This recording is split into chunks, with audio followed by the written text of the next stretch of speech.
Hello and welcome to the table, Baldurs Gate and D&D friends. Have a seat, grab your favorite drink, and settle in for a unique modded multi-class build. This episode will be multiclassing a modded subclass of a Paladin, the Oath of the Storm, created by Blue Joe 1 on the Baldurs Gate 3 mod Nexus with a subclass of the Sorcerer, specifically Storm Sorcery. Now, this is also a very special build I would love to dedicate to a dear friend of the channel, Chill Art With Me. Thank you so much for suggesting this build idea in the previous video, which covered all 12 levels of Oath of the Storm. I already have a gut feeling that both classes will pair well and synergize perfectly with each other, as both of their spellcasting relies so heavily on charisma. Now, for those who are new to the channel, one of my main focuses for videos is creating unique Baldurs Gate 3 characters using mods both for enhancement and roleplay, specifically giving you more different ways of replayability. Now, if that's something you are really into, I would personally love to hear your favorite character builds in the comments below, and let's get an in-depth discussion going if you would build or multi-class this character differently compared to what I'm about to showcase in the video, or other different modded classes / character builds you would love to see me cover on this channel. I also genuinely do welcome constructive criticism on what I can do better or improve in terms of showcasing and building different and genuinely unique characters. Also, side note, I'm sure some of you have noticed that I also create narrative-driven Total War Warhammer campaigns, both of modded and non-modded factions, to tell a unique story of each of those factions, or specifically their leaders as well. If you love talking shop about character builds or epic story-driven war campaigns, I'd love to have you consider hitting the like, subscribe, and bell icon notifications, so then we can go on more adventures together. Now, like I said before, specifically this is a follow-up video to my previous one, which only focused on 12 levels as Oath of the Storm Paladin. Side note, that video was specifically dedicated to the mod author themselves, and I really just wanted to showcase all that there was to offer, hence the reason why I only focused on 12 levels as Oath of the Storm, and now we're saving this video for separate multi-classing. I do highly recommend checking out that video, which has a more in-depth showcase of the modded class fully leveling, and also going over specific gear used to fit the roleplay, as well as leaning into the strengths of the class, which is primarily lightning and thunder damage. Also, to all of my returning viewers to this channel, I do want to apologize if this video is shorter or seems to skim over some things compared to my previous character build videos. Some of the things I will talk about with this character build video may be slightly redundant, as there's a lot of similarities to my previous character build. However, I will do my best to reduce the redundancy as well. There is one thing I do have to admit, is that the equipment and weapons will remain the same for this character, which focuses on gaining lightning charges through all the pieces of equipment to unleash in an area of effect burst, or used in general to enhance our lightning spells and cantrips. Now, if you want to look at the specific starting level, ability point allocation, as well as which specific gear and weapons to use to complement the damage output or enhancing your capabilities with this build, I will leave the link to the previous character build video in the pinned comment below. And also, I can promise you the video showcases all there is for the Storm Paladin portion of this build. Plus also, I'll leave the link to the mod in there for you to try out as well. Now, how I do want to structure this level up solely, I do want to solely level up as the Storm Paladin in the first couple of levels, and then after a certain level, dedicated solely to the Storm Sorcerer. This is really just to make sure I get as much as possible out of both classes. Now, when it comes to character builds, I do mainly stick with choices in abilities, spells, and equipment that suit characters thematically, or keeping in line with the modded class. However, sometimes I may slip into choosing quote-unquote choices that are a little bit metagamey or min-maxes in damage output or are strategic. Yes, I am aware that the D&D and Baldurs Gate communities have players that are all about the min-max leveling and damage output, and really about number crunching too, but really, the main purpose is just as long as you yourself are having fun with the builds and playstyles, that's what matters in the end. Even if you make choices that aren't specifically like the maximum amount of damage output, as long as it's something that you find fun either roleplay wise or just fitting a specific playstyle and not having to worry too much about the damage output or effectiveness, that's the main thing. Have fun with this build. Now, also, without further ado, let's get into the multiclassing, friends. At level 2, as a Storm Paladin, you gain a fighting style and a couple of prepared spells. For me personally, I decided to add a mod that adds additional fighting styles, and out of that mod I decided to pick blind fighting just because, yes, metagame wise, it is very useful and especially good in the later game too. For the prepared spells, we mainly stuck with heroism for the temporary hit points and immunity to frighten, Shield of Faith for that extra AC, Thunderous Smite for thematic purposes and also for the early game usefulness of 2d6 thunder damage, plus also the possibility of knocking your opponent prone, Cure Wounds for some extra self-sustain in battle, and different from my original video, I decided to go with Command as the last spell in order to provide more battlefield control and also to stick with the theme of a seductive sorceress.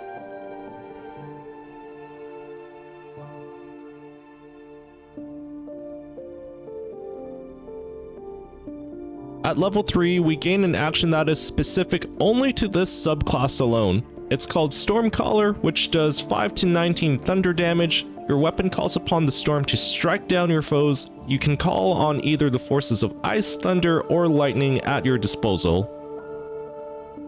We also gain spells of Thunder Wave, dealing 2 to 16 thunder damage, release a wave of thunderous force that pushes away all creatures and objects, and also create or destroy water, which it's what the spell says. It pairs incredibly well with some of the pieces of equipment too, which can increase or help regenerate health over time too. As for race-specific cantrips, we do gain Featherfall, Gust of Wind, and a very unique modded cantrip, which is called Hollow Bones. While not capable of True Flight, your connection to the elemental plane of air allows you to briefly manipulate the air around you. For the duration, your jump distance is tripled and you take 0 damage from falling. For the prepared spells, choose whichever one you want. Different from my choice in the previous video, I decided to go with Compelled Duel just because I like that little risk-reward feel of making enemies fight against my character and taking their attention away from the party.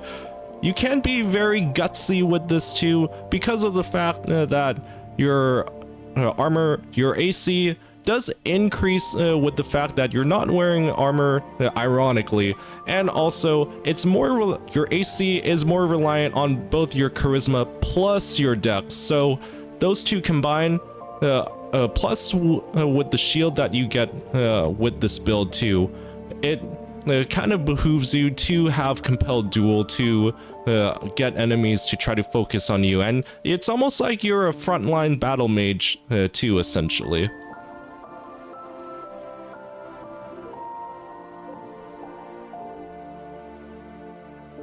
At level 4, pick whatever spell you want here. For me personally, similar to my previous video, I decided to go with Divine Favor. Weapon attacks deal additional 1 to 4 radiant damage for 3 turns. Just having an extra type of attack to stack on the weapons, especially with the bow, is really useful at early level.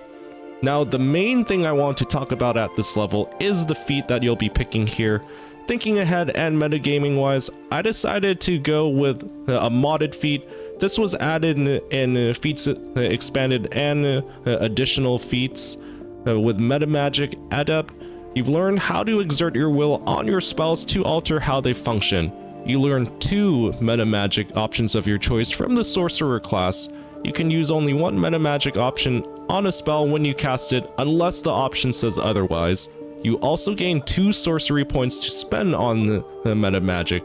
These points are added to any sorcery points you have from another source, but can be used only on meta magic. So specifically, we're kind of trying to get into as much sorcery mechanics at the early game stage, even though we are still technically leveling as a Storm Paladin. But these are going to pair really well with Storm Paladin and also your later Storm Sorcerer. Now, for my personal playstyle, and yes, again, you can pick whichever one you find the most useful for your style of play, but I really love Meta Magic Subtle Spell, cast spells while silenced. This is huge here for me because it's kind of like a get out of jail free card, reverse Uno card, well, reverse of the reverse Uno card, essentially negating the effect of enemies trying to not allow you to cast magic. And also, Quicken Spell is really useful for me personally. Spells that cost an action cost a bonus action instead. This is really about spell management and specifically spell economy. Sorcerers don't really have as much spell slots compared to the wizard, and essentially this allows you to save up your spell slots for when you need it the most, and instead just using your bonus action.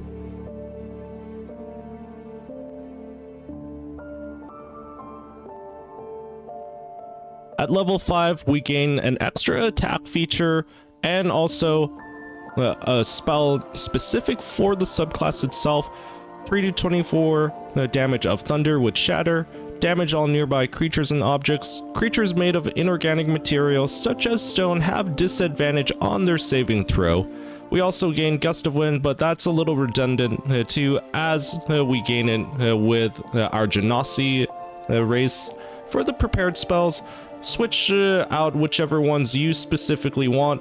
I personally really like protection from poison, neutralize all poisons affecting your ally, and also granting it protection against further poisoning. Prayer of Healing for that AoE healing effect for your entire party, and Branding Smite specifically to prevent targets from going invisible and dealing an additional 2d6 radiant damage. Also, side note here too, we have a couple more levels of Paladin, but I promise after level 7, everyone, we will dip into Storm Sorcery. Not much to be said at this level other than Aura of Protection and also an additional spell slot. For me, I like picking Lesser Restoration for improved status effect. And trust me, I promise at the next level, this will be well worth the wait. Now, other than an additional spell to add to your roster, this is where one of the main actions we get as a Storm Paladin.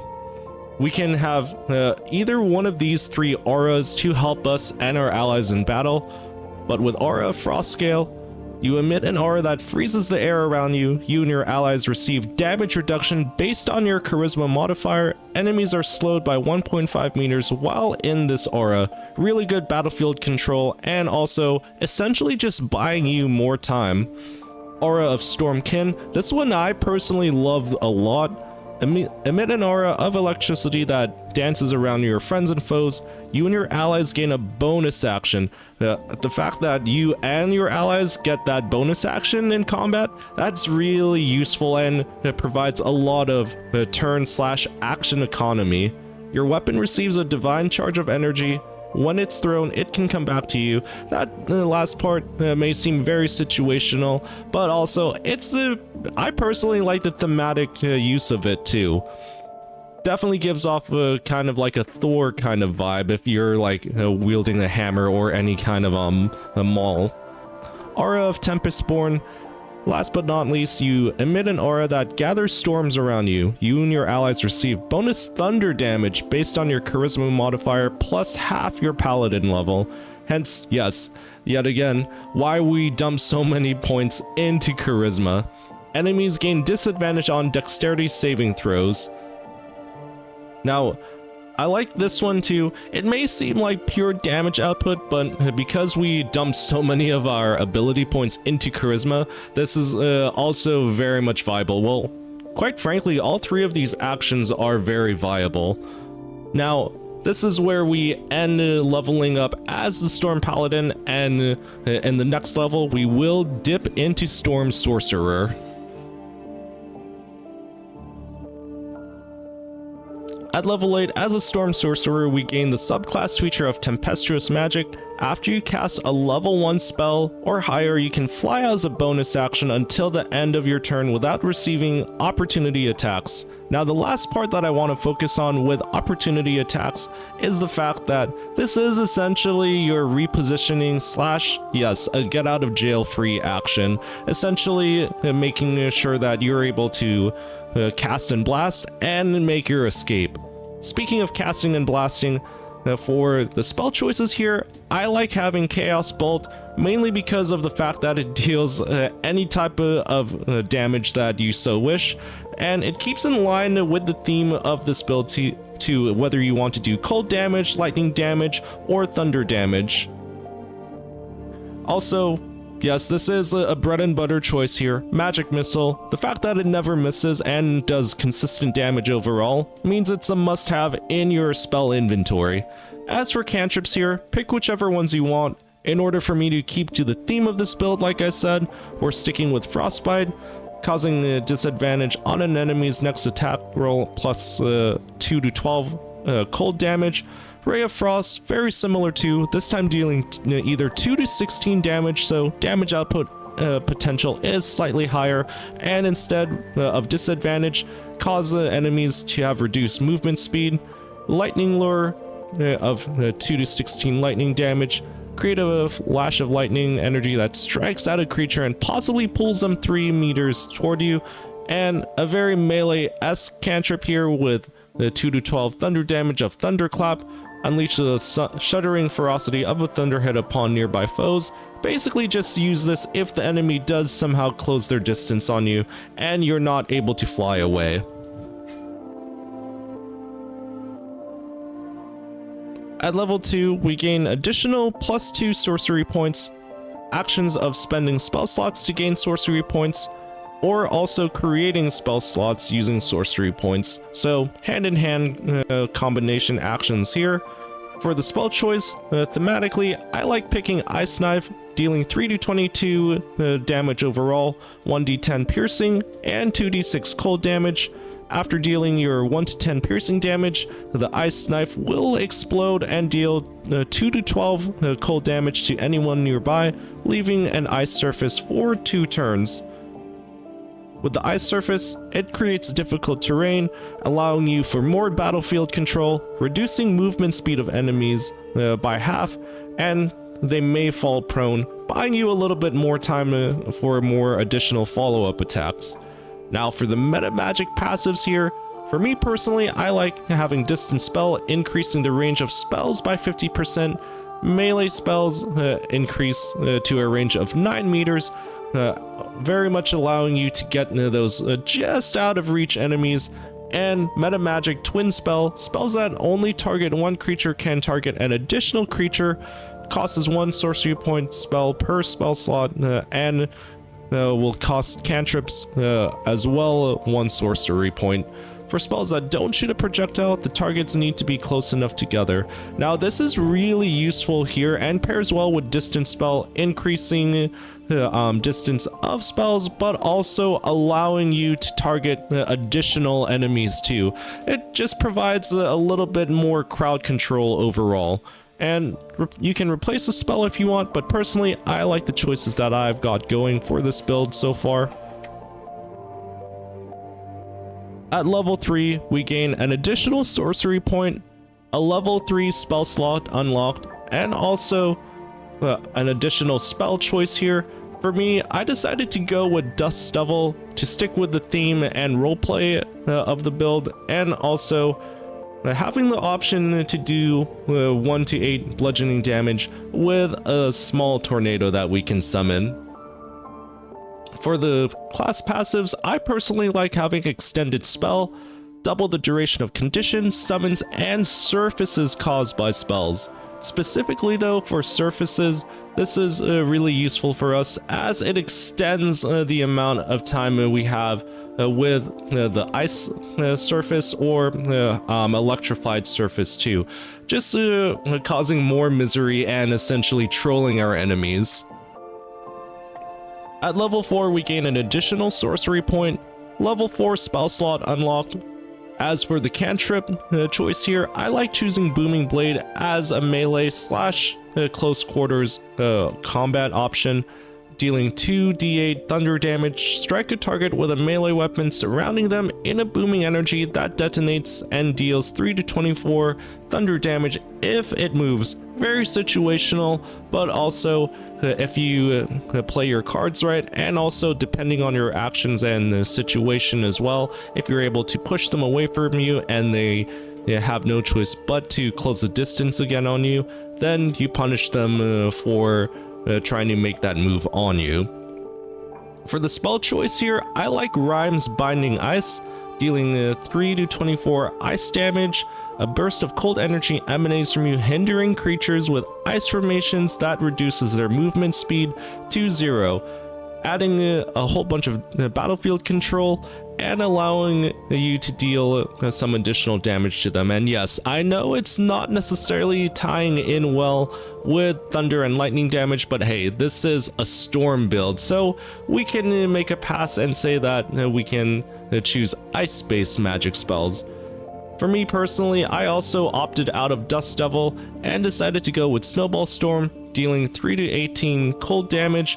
Flurry of magic snowballs erupts from an area. Basically, I just decided to do this for specifically higher damage output potential. As for the specific feat here, this is definitely a controversial one, but it pairs well with increasing your charisma by a little bit and giving you a useful ability here too. With Gift of the Gem Dragon, we increase our charisma casting modifier by 1, rounding out to a solid 18, aka a respectable +4. When you take damage from a creature within 3 meters of you, you can use your reaction to deal force damage and attempt to push the creature away. This is kind of like a little blanket safety net. If someone is able to close the distance on you and actually get into melee range, this is your way of countering that by not just pushing them away, but dealing that force damage to them.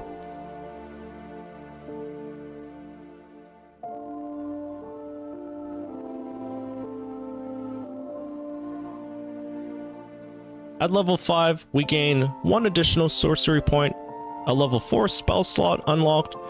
As for the spell gain here, I personally like picking Thunderstep. It is pretty comedic, but also at the same time very useful too, with a respectable 3 to 30 thunder damage. Teleport to an unoccupied space, causing a thunderous boom within 3 meters of the space you left. This is really useful, and honestly, it's a pretty meta and epic way to make an entrance too. As for the spell replace here, go ahead and pick out whichever spell that you don't want anymore and replace it with Lightning Bolt to deal a whopping 8 to 48 lightning damage. Call forth a blast of lightning that hits all creatures within the line of eruption. Goes back to fitting that electricity and thunder build that we were originally going for. Alright friends, that has been my multi-class showcase of the Oath of Storms Paladin with the Storm Sorcerer subclass as well. Overall, this has been a really good synchronization, and also both classes complement each other very well in terms of abilities and also similar features as well. Chill art with me, thank you again so much for suggesting this character build, and also for all of the new people, if you've watched this far into the video, plus also for the regulars too. Thank you so much for taking the time to check out this character build, and please give it a go for yourself. Let me know in the comments your personal thoughts on this character build, or also any characters that you would like me to showcase, whether they're modded or vanilla too. And if you love talking shop about all things Baldur's Gate, D&D, Warhammer Fantasy, and also in the future Elder Scrolls, I'd love to have you join us on those next adventures, friends, and I'll save you a seat at the table.